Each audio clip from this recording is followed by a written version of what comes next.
Hello traders, मैं हूं सोमनाथ दास। बहुत दिनों के बाद आपसे मुलाकात हो रही है हमारे शो के ऊपर। कुछ निजी कारणों से व्यस्तता के चलते जो है ये जो सीरीज़ थी इसको हमने ब्रेक लिया हुआ था। बट फिर हम आपके सामने हैं। मॉर्निंग पैटर्न हमने थोड़ा सा शॉर्ट किया है। 1 मिनट प्री मार्केट एनालिसिस के साथ आपके सामने आते हैं वाया एनी शॉर्ट और रील इनटू आवर जो ऑफिशियल चैनल्स हैं हमारे इंस्टा यूट्यूब के उसके ऊपर। और फिर उसका एक रिपोर्ट एनालिसिस शाम को हम करेंगे आपके साथ, जिससे कि एक ये बेनिफिट होगा कि जो भी लोग जो भी सीरियसली इस ट्रेडिंग बिजनेस को लेते हैं और एक स्पेकुलेशन की तरीके से इसको नहीं करना चाहते हैं, तो उनको एक इस तरीके का एक सॉल्यूशन मिले कि कैसे इसको एक बिजनेस की तरीके से लेके चल सकते हैं। खाली मॉर्निंग में लेवल्स देख करके कोई आइडियाज़ देख करके उसको इम्प्लीमेंट करना लाइव मार्केट में इज़ नॉट दैट इजी। उसके लिए आपके पास एक प्रॉपर लर्निंग होनी चाहिए। तो ये एक हमारा छोटा सा प्रयास है जहाँ पे कि हम एक छोटा सा जो है आपके लिए शॉर्ट वीडियो बनाते हैं मॉर्निंग में 8 AM प्री मार्केट एनालिसिस का, जिसके अंदर कि हम पूरा मार्केट का जो सेंटिमेंट हम समझ पा रहे हैं मार्केट ओपन होने से पहले वो आपके साथ शेयर करते हैं। चाहे वो यूएस मार्केट बेस्ड हो, चाहे वो लास्ट डे का जो क्लोजिंग हुआ है आपके इंडियन स्टॉक मार्केट का उसके ऊपर बेस्ड हो, और उसमें जो भी निफ्टी 500 के दायरे में जिन स्टॉक्स ने एक अच्छा परफॉर्मेंस किया है, और उस परफॉर्मेंस के बेसिस पे हमें जो ऐसे दो स्टॉक हम ढूंढ के निकालते हैं पूरा चार्ट एनालिसिस करके, कि जहाँ पे एक लॉन्ग आइडिया और एक शॉर्ट आइडिया हमें दिख रहा होता है, और फिर उसका जो रिस्पॉन्स है मार्केट में किस तरीके से आता है, एक तो वो आपको एक कॉन्फिडेंस दे सकता है। Plus at the same time उस लाइव मार्केट के अंदर उस ट्रेड को किस तरीके से एग्जीक्यूट किया जा सकता था, जिसमें कि एक बेहतरीन रिटर्न्स या फिर मिनिमम लॉसेस को जो है जितना मिनिमाइज हो सके उस उतना कट शॉर्ट करके आप निकल सकते थे।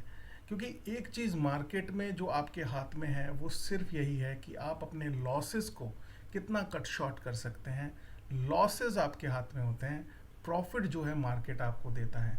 तो आप जितना मिनिमाइज करेंगे अपने लॉसेस को और प्रॉफिट्स को अपने रिस्क एंड रिवॉर्ड के रेशो के साथ एटलीस्ट 1:2 के साथ आगे बढ़ेंगे, तो आप देखेंगे कि आपकी सक्सेस रेट बहुत ज़्यादा होने की ज़रूरत है ही नहीं। आप 6 महीने साल भर जब अपना पूरा एक ट्रेड बुक निकाल करके देखेंगे तो आपको दिखेगा कि आप नेट ऑन नेट एक प्रॉफिट में हैं।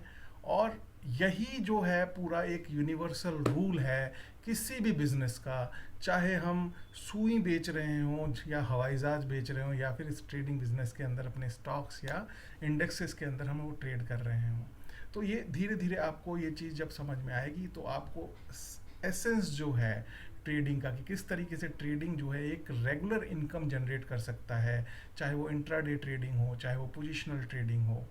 तो ये बेसिकली ये जो सेगमेंट है हमारा ये पूरा ट्रेडिंग बेस्ड है, इस वजह से यहाँ पे हम खाली ट्रेडिंग की बात करेंगे।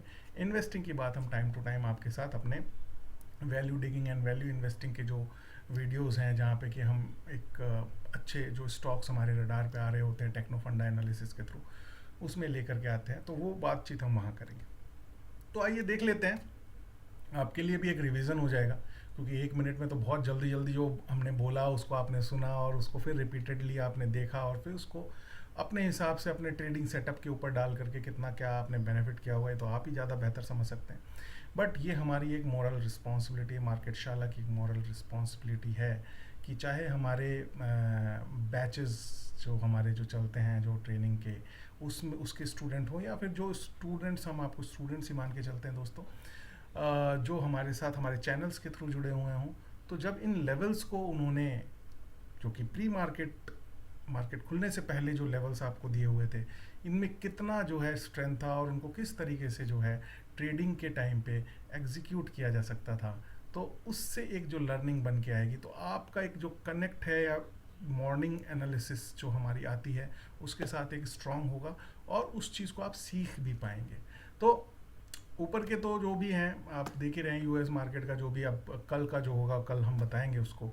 बट जो थे कि यूएस मार्केट हमें न्यूट्रल दिख रहा था क्योंकि वहाँ पे नास्डेक जो है थोड़ा सा डाउन था, डाउ जोन्स अपवर्ड मोमेंटम में था, कुछ चिप मैन्युफैक्चरिंग स्टॉक्स को लेकर के कुछ जो वहाँ पे पॉलिटिकल मूवमेंट्स चल रहे हैं, जो अपकमिंग यूएस के जो चुनाव आने वाले हैं उसको लेकर के जो भी बयानबाजियां चल रही हैं, प्लस जो है पावेल साहब जो फेड के जो चेयरमैन हैं उनके जो बयानबाजियां चल रही हैं उसको लेकर के थोड़ा सा जो है आईटी स्टॉक्स और चिप रिलेटेड जो है स्टॉक्स में थोड़ा सा जो है मूवमेंट डाउनवर्ड साइड में था।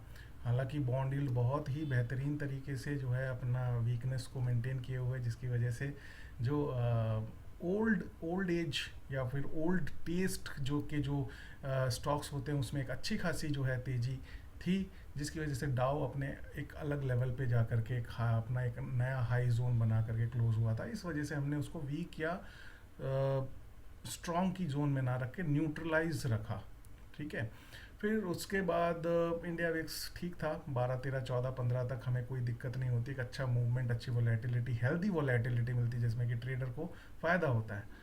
अब देख लेते हैं उसके बाद हमारा जो एनालिसिस था निफ्टी के फ्यूचर लेवल्स के ऊपर, जिसमें कि हमने रेजिस्टेंस एंड सपोर्ट्स दे रखे थे। मैं आपको सीधे अब ले चलता हूँ चार्ट्स के ऊपर। चार्ट में अब आप ये जो देख रहे हैं निफ्टी फ्यूचर का ये चार्ट है, डेली चार्ट। आप ये जो रेड लाइंस यहाँ पे आप देख रहे हैं, ये वही रेड लाइंस हैं जो कि आपको रेजिस्टेंस एंड सपोर्ट एरियाज जो वहाँ पे हमने बता रखे हैं, ये सेम वही एरियाज यहाँ पे हमने मार्क करे हैं। और ये मार्क पहले किए जाते हैं और जो आपके साथ चार्ट शेयर होता है, चार्ट इन द सेंस की जो समरी शेयर होती है, उस समरी पे बाद में लिखे जाते हैं। तो यहाँ पे आपको ज़्यादा कुछ शायद ना समझ में आ रहा हो, क्योंकि जब हम इंट्राडे पॉइंट ऑफ व्यू से ट्रेड करने जाते हैं तो हमारा जो एक पैटर्न है मोस्ट ऑफ द टाइम ऐसे ही होता है कि बड़े टाइम होराइजन पे जो एनालिसिस होता है उस पे सपोर्ट एंड रेजिस्टेंस एरियाज बनाए जाते हैं और उसको छोटे होराइजन पे ट्रेड किया जाता है। तो बेसिकली हम ये बताते हैं कि भाई हमने डे चार्ट के ऊपर जो है अपने सपोर्ट एंड रेजिस्टेंस एरियाज को डिफाइन किया अपनी नॉलेज के हिसाब से। सबके डिफरेंट हो सकते हैं तरीके, ये एक्सपीरियंस के साथ आता है, राइट। फिर उसको हम ले आए 15 मिनट के ऊपर। जब हम 15 मिनट के ऊपर उसको लेके आते हैं तो ये इस तरीके से आपको दिखाई देने लगता है। अब यहाँ पे हम एक काम ये करते हैं कि इसको थोड़ा सा एक 9:15 जहाँ पे कि हमारा मार्केट ओपन हुआ वहाँ पे ले आते, वहाँ पे एक लाइन आपके लिए ड्रॉ कर देते हैं। ये लाइन जो है एक वर्टिकल लाइन आपके सामने ड्रॉ हो गई। ये जो रेड लाइंस आप देख रहे हैं ये डे से 15 मिनट के चार्ट के ऊपर आ गए, बट लाइंस की जो लोकेशंस हैं 24,689, 24,605, 24,521, 24,294 सेम वही हैं। ठीक है, मार्केट जो है बढ़िया अपनी ओपनिंग इसने 9:15 पे 24,565 पे दी। 24,565 पे दे करके जो है आधे घंटे तक इसने जो है रेजिस्टेंस झेला 24,605 का, जो कि हमने एक रेजिस्टेंस जो है यहाँ पे क्योंकि गैप डाउन ओपनिंग हुआ था तो जो सपोर्ट था वो एक तरीके से इमीडिएट रेजिस्टेंस बन गया, राइट। तो ये आपको खुद समझना पड़ेगा कि जो एरियाज भले ही वो रेजिस्टेंस दे रखे हों, अगर मार्केट उनके ऊपर खुल गया तो वो सपोर्ट बन जाता है। तो वहाँ से आपको अपवर्ड मोमेंटम की तरफ जो है देखना पड़ता है अपने ट्रेड को प्लान करने के लिए। और अगर मार्केट ने कहीं गैप डाउन ओपनिंग दे दी तो उसमें जो सपोर्ट एरियाज हैं फॉर द टाइमिंग वो रेजिस्टेंस एरियाज में कन्वर्ट हो जाते हैं। तो वही देखिए आप, पहली दो कैंडल्स माने आधे घंटे जो है उसने हील हुज्जत करी जो कि 24,605 का लेवल था। फिर एक बार उसके ऊपर गया तो फिर उसको जो लेवल है जो कि हमने एक्चुअली समरी के अंदर 24,689 का एक रेजिस्टेंस एरिया दे रखा था, सिंगल रेजिस्टेंस एरिया दे रखा था। वहाँ से देखिए किस तरीके से डाउनवर्ड साइड में मोमेंटम ले, डाउनवर्ड साइड में जो है नीचे की तरफ आया और नीचे की तरफ इसने जो एक सपोर्ट एरिया 24,605 का था उसको भी ब्रीच किया और फिर दूसरे सपोर्ट एरिया पे यानी कि 24,521 के ऊपर यहाँ से फिर इसने जो है अपना मोमेंटम अपवर्ड साइड में किया। फिर इसने जो है जो 24,605 का रेजिस्टेंस था उसको भी ब्रीच किया। फिर उसके बाद जो है 24,689 का जो एक रेजिस्टेंस जो मॉर्निंग में हमने लिख के दिया हुआ था वहाँ पे इसने उसके ऊपर क्लोजिंग दी और ये पूरे दिन में पहली बार ऐसा हुआ और वहाँ से जो है फिर इसने पीछे मुड़ के नहीं देखा और बेहतरीन तरीके से 24,808 पे आकर के क्लोज हुआ। अब रेजिस्टेंस एंड सपोर्ट्स को इसने बहुत अच्छे से जो है फॉलो किया। देखने में लग रहा है कि किस तरीके से जो है इन एरियाज को जो है ट्रेड किया जा सकता था। बट जब हम ट्रेडिंग के लिए जाते हैं तो वहाँ पे बहुत सारी चीज़ें मायने रखती हैं, चाहे सपोर्ट रेजिस्टेंस एरियाज हों आपको मिल गए हों, उसके बावजूद आपको अपनी पोजीशन साइजिंग को किस तरीके से आप यूटिलाइज करते हैं। अगर आप 4 लॉट्स में ट्रेड कर रहे हैं तो किस तरीके से आते हैं, 1 लॉट, 2 लॉट, 3 लॉट की 4 लॉट एक साथ चले जाते हैं, ये मैटर करता है। फिर उसके बाद रिस्क एंड रिवॉर्ड रेशो, आपको अपना जो है देखना ये पड़ेगा कि आपका रिस्क एंड रिवॉर्ड एटलीस्ट 1:2 है। 1:2 रिस्क एंड रिवॉर्ड रेशो होने से फ़ायदा ये होता है कि आपको बहुत ज़्यादा जो है सक्सेस रेट की ज़रूरत नहीं है। 10 में से 4 ट्रेड्स भी आपकी अगर सफल होती हैं तो आप जो है पैसा बना के निकलते हैं मार्केट से। अब इसी सारे रेजिस्टेंस एंड सपोर्ट एरिया के अंदर बहुत से ट्रेडर्स ऐसे होंगे जिन्होंने कि पैसा ही बनाया होगा, और जिनका जो है प्रॉपर कोई एक सिस्टम नहीं है, कोई प्रॉपर जो है एक डिसिप्लिन नहीं है, कोई एक प्रॉपर पोजीशन साइजिंग का जो है उनका एक वेल डिफाइंड प्रोसेस नहीं है, वहाँ पे जो है फंसने के चांसेस हो जाते हैं। तो सपोर्ट एंड रेजिस्टेंस एरियाज आपको वो डिसीजन मेकिंग जो आपकी है, आपकी जो ट्रेड एनालॉजी है या ट्रेड का जो सिस्टम है, उसकी इम्प्लीमेंटेशन कहाँ पे होनी चाहिए, कहाँ एंट्री होनी चाहिए, कहाँ एग्जिट होनी चाहिए, वो आपको सपोर्ट एंड रेजिस्टेंस एरियाज से मिलता है। लेकिन आपको बाकी अदर फैक्टर्स को अपने साथ में लेके आना पड़ता है, तब जाकर के आप जो है एक बेहतरीन वॉलेटाइल डे में जाकर के देखिए क्या होता है कि ट्रेडिंग के अंदर अगर आप स्टेगनेंट हैं, आप जो है एक ही तरीके से एक रेंज बाउंड एरिया में बैठे हुए हैं, तो बड़ा मुश्किल हो जाता है। लेकिन ऐसा दिन जो होता है जो कि पहले नीचे खुला, नीचे से फिर ऊपर गया, ऊपर से फिर नीचे आया, फिर नीचे से बहुत बेहतरीन तरीके से, ये एक ड्रीम डे है फॉर अ ट्रेडर, जिसको कि ट्रेडिंग बिजनेस की जो आर्ट है कि कहाँ पे मुझे एग्जिट करना है, कहाँ पे मुझे एंट्री करना है, कहाँ पे मुझे शॉर्ट साइड जाना है, कहाँ पे मुझे लॉन्ग साइड जाना है, उसको जो पता है और जो इस चीज़ को ये एक्सपीरियंस से भी आता है, और ये लॉजिक्स जो है आपको अपने सेट करने होते हैं, उसके लिए कंटिन्यूसली आपको एफर्ट्स पुट ऑन करने पड़ेंगे। बट हमेशा याद रखें, बिना स्टॉप लॉस के काम ना करें, क्योंकि आपके हाथ में हमेशा लॉसेस को कंट्रोल करना है। प्रॉफिट्स तो मार्केट आपको दे ही जाएगा, और आपका बेहतरीन एक रिस्क रिवॉर्ड रेशो का जो है एक पैटर्न होना चाहिए कि जिसमें आप 1 रुपया जब भी गंवाएं उसके अगेंस्ट में 2 रुपये कमाने वाली ट्रेड आपकी होनी चाहिए मिनिमम, तब जाकर के आपके फेवर में आपका पूरा ट्रेड बुक आपके फेवर में आएगा, राइट।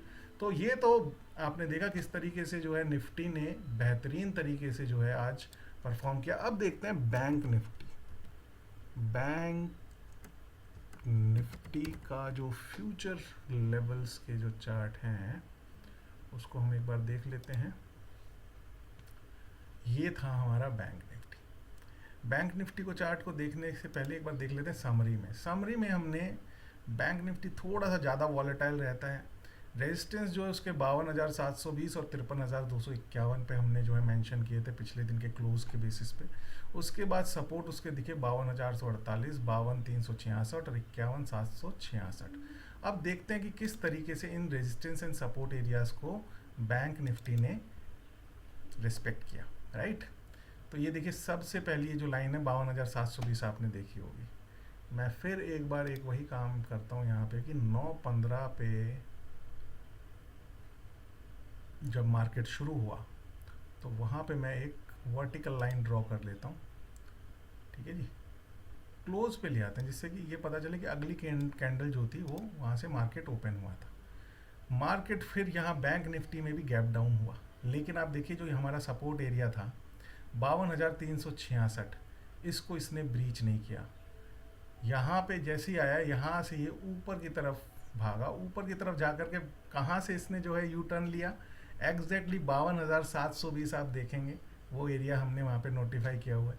वहाँ से फिर नीचे आया, नीचे आने के बाद कहाँ तक नीचे आया, नीचे आने के बाद आपका ये जो लास्ट जो एक जो हमने 52,366 का एक सपोर्ट जो हमने यहाँ पे लिख रखा था, मैं एक बार आपको दिखा देता हूँ। 52,366 ये जो सेकंड सपोर्ट हमने यहाँ लिख रखा है, यहाँ पे आकर के फिर 2 कैंडल बनाई और आधे घंटे तक यहाँ पे जूझता रहा, और फिर यहाँ से एक बार फिर मोमेंटम को ऊपर ले गया, और यहाँ पे एक जो रेजिस्टेंस एरिया था 52,720 यहाँ के आसपास जो है आप प्रॉफिट बुक कर सकते थे, क्योंकि देखिए एग्जैक्टली टॉप या एग्जैक्टली लो तो कोई भी नहीं पकड़ सकता।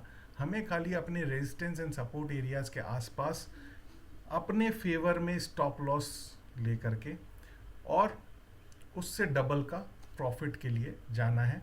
और डबल का प्रॉफिट किस तरीके से हम कैलकुलेट करते हैं कि ऊपर जो है जिस लेवल तक हम जाना चाह रहे हैं उस लेवल पे कोई रेजिस्टेंस तो नहीं आ रहा, उस लेवल से पहले कोई रेजिस्टेंस तो नहीं आ रहा, तो फिर मुश्किल हो जाता है वो 1:2 का रिस्क एंड रिवॉर्ड फॉलो करना। बट अगर अब ये एरिया है, यहाँ के बाद जो है अगला जो रेजिस्टेंस एरिया है 52,448 का 52,720 आ रहा है, यानी कि मतलब क्या हुआ इसका सीधा साधा मतलब है कि 52,448 से 52,720 का जो अंतर है 320 पॉइंट का है, और 52,448 से 52,366 यानी कि ये आपका 100 पॉइंट भी नहीं है, मतलब 80 पॉइंट का आपका जो है आपका स्टॉप लॉस आप मेंटेन करें, और 80 के अगेंस्ट में 160 पॉइंट का आप अपना टारगेट डिसाइड करें, और 320 पॉइंट के बाद अगला रेजिस्टेंस आने वाला है जो कि यहाँ पे डिफाइंड है, आपको आपके जो है 1:2 के रिस्क एंड रिवॉर्ड के साथ एक लॉन्ग साइड पे एग्जिट मिल जाएगी इजीली, राइट। तो इस बीच में कई बार ऐसा भी होगा स्टॉप लॉस हिट होंगे, तो स्टॉप लॉस हिट करवाने से आप डरे नहीं, क्योंकि कितने हिट होंगे कि जो स्ट्रैटेजी और जो सिस्टम आप मेंटेन करके चल रहे हैं आपको सिर्फ और सिर्फ 10 में से 4 बार सक्सेसफुल होने की ज़रूरत है, राइट। तो ये था हमारा बैंक निफ्टी। अब देख लेते हैं लॉन्ग शॉर्ट में क्या हुआ। लॉन्ग शॉर्ट में हमने लॉन्ग साइड पे सारे गामा जो स्टॉक है वो दिया था,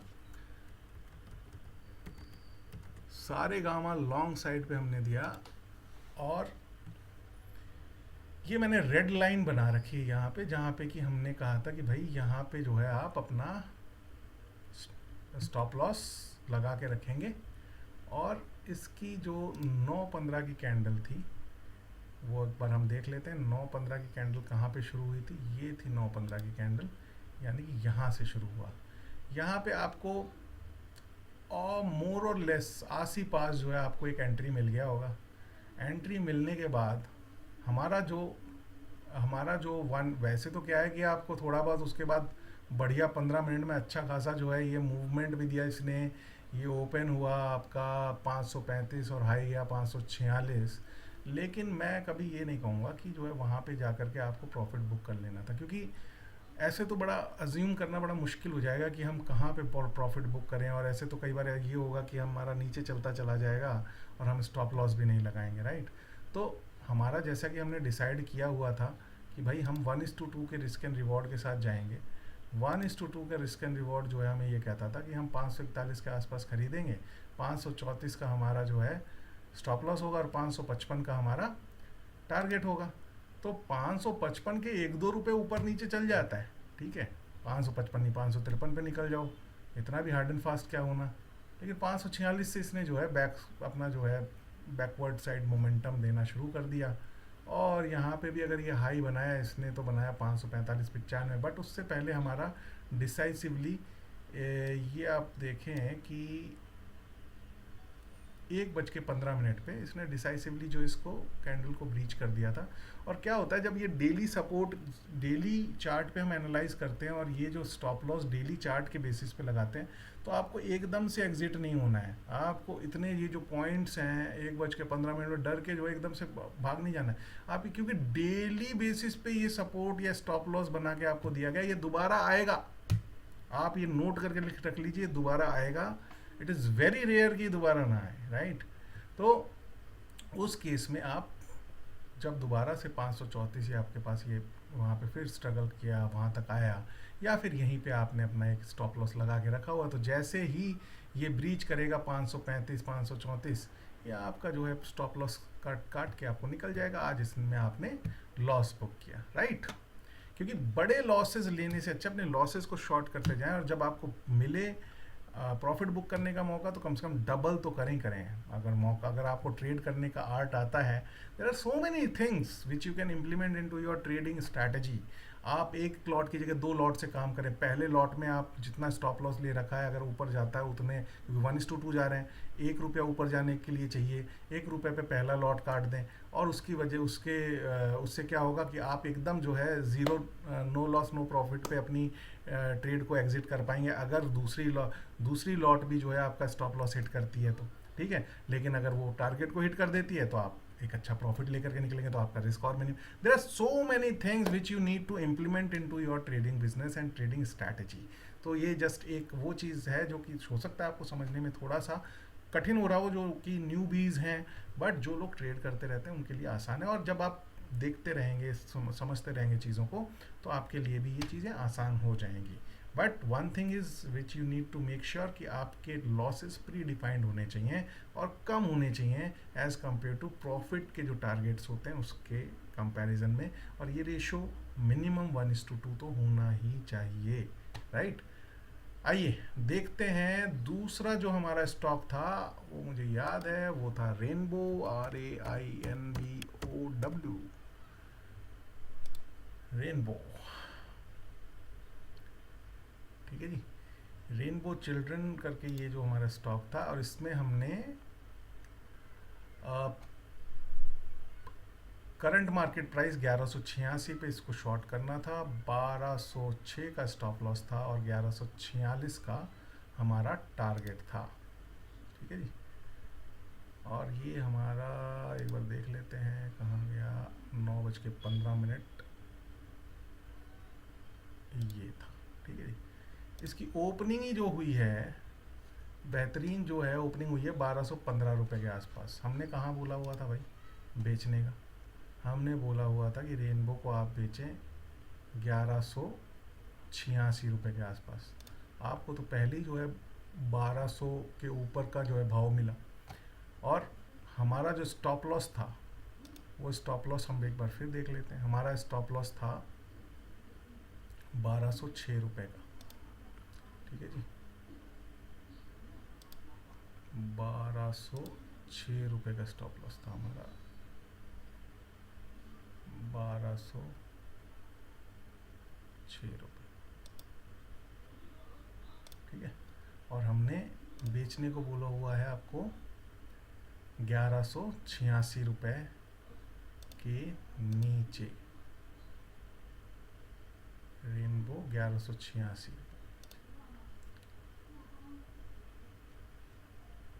1186 देख लेते कहाँ पे, 1186 था साहब यहाँ पे।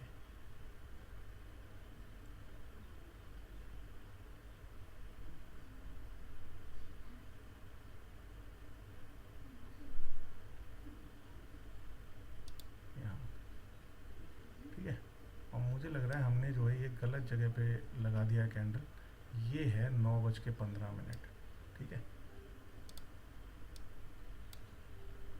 क्योंकि इतना बड़ा मूवमेंट तो था ही नहीं, I was into the screen.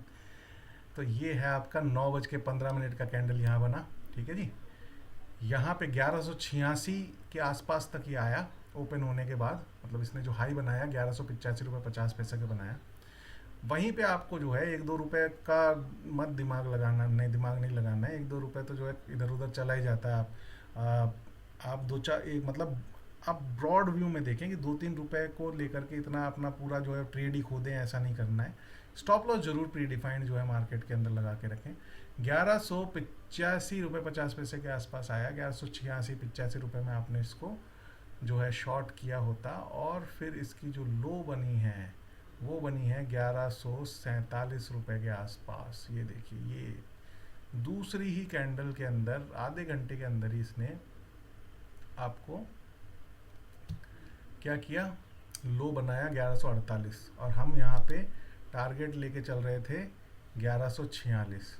ठीक है, अब इसमें कई बार होगा कि भाई 2 रुपए के लिए हमने तो नहीं किया बुक, वो यही सही नहीं है, क्योंकि आपको जहाँ पे आप जो है आप ये मान के चलें कि 1186 से 1146 40 रुपये का आप जो है मूवमेंट देख रहे हैं, और वहाँ पे आपने 2 रुपये अगर आप नहीं छोड़ पा रहे हैं, तो इट इज़ ये वो स्किल सेट है जो कि आपको तैयार करना पड़ेगा अपने लिए।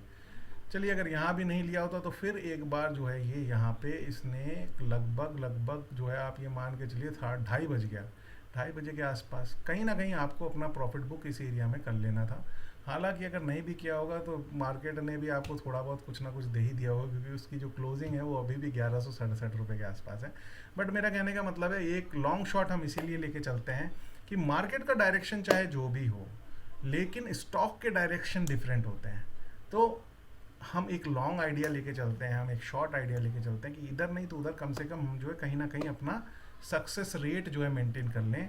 एक अगर हमारा हिट हो गया और एक हमारा जो है लॉस बुक हो गया, तो भी हमारा 50% का जो है सक्सेस रेट हुआ।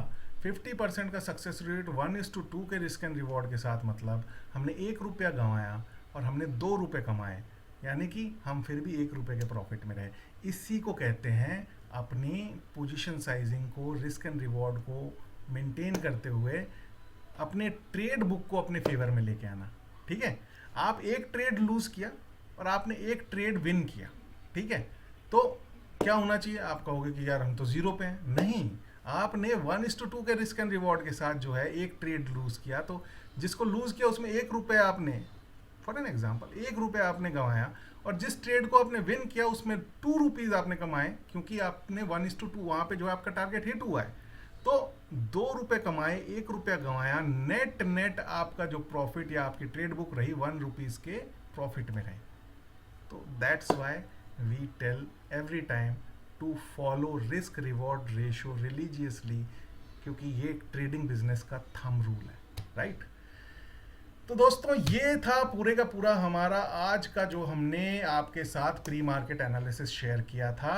और मार्केट ने आज बेहतरीन जो है ट्रेडिंग डे ट्रेडर्स के लिए दिया, that I know, and I hope आपने भी उसको एंजॉय किया होगा। और अगर नहीं किया तो सीखते रहिए, क्योंकि सीखते रहेंगे तो बढ़ते रहेंगे।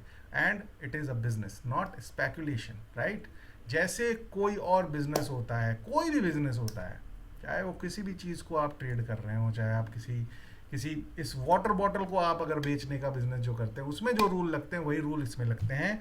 अगर आपको ऐसा लगता है ये चीज़ नहीं है, तो आप मुझे कमेंट में लिखें, मैं आपको जो है सेम रूल यहाँ पे वही इम्प्लीमेंट होते हुए दिखाऊंगा, राइट? करना सिर्फ ये है कि आपको सीखना है, सीखते रहना है, क्योंकि सीखने का कोई अंत नहीं होता। सीखते रहिए, रोज नई चीज़ ये मार्केट दिखाएगा, मार्केट सर्वोपरि होता है। जुड़े रहिए मार्केट शाला के साथ, अपने लाइक शेयर कमेंट के साथ हमको जो है प्रोत्साहन दीजिए और हमसे पूछिए जो भी आपके डाउट्स हैं। Definitely we are going to resolve all your doubts. We are in this market, in the trading business, investing business, specifically into equity since 2005. Long 19 years we have spent into this market. तो 2008 भी हमने देखा है, 2020 भी हमने देखा है, right? और आगे जो भी आएगा वो भी हम देखेंगे। तो सर्वाइव जो कर पाता है, सर्वाइवल ऑफ द फिटेस्ट का सबसे बड़ा जो एग्जाम्पल है वो ये मार्केट ही आपको दिखा के आपको बताता है कि किस तरीके से जो फिटेस्ट है वही सरवाइव कर रहा है। और इसका मतलब उसने इस मार्केट की जो गणित है उसको समझा है, और उसी गणित के हिसाब से, उसी तरीके की स्ट्रैटेजीज के हिसाब से वो सरवाइव कर पा रहा है। तो it is not a very big rocket science, the things are very simple. और जो भी बड़ी बेहतरीन चीज़ें हैं इस यूनिवर्स में, मैं हमेशा कहता हूँ, वो हमेशा सिंपल रही हैं। तो simplicity is the beauty of this particular segment. तो जुड़े रहिए मार्केट शाला के साथ। कल सुबह फिर मिलेंगे आपके साथ 1 minute 8 AM pre market analysis में, और फिर उसका रिपोर्ट कार्ड डिस्कस करेंगे शाम को 8 बजे 8 PM पोस्ट मार्केट एनालिसिस के अंदर। Thank you so much for your valuable time. Stay tuned with market Shala. Do trade, do invest and seek financial freedom with market शाला।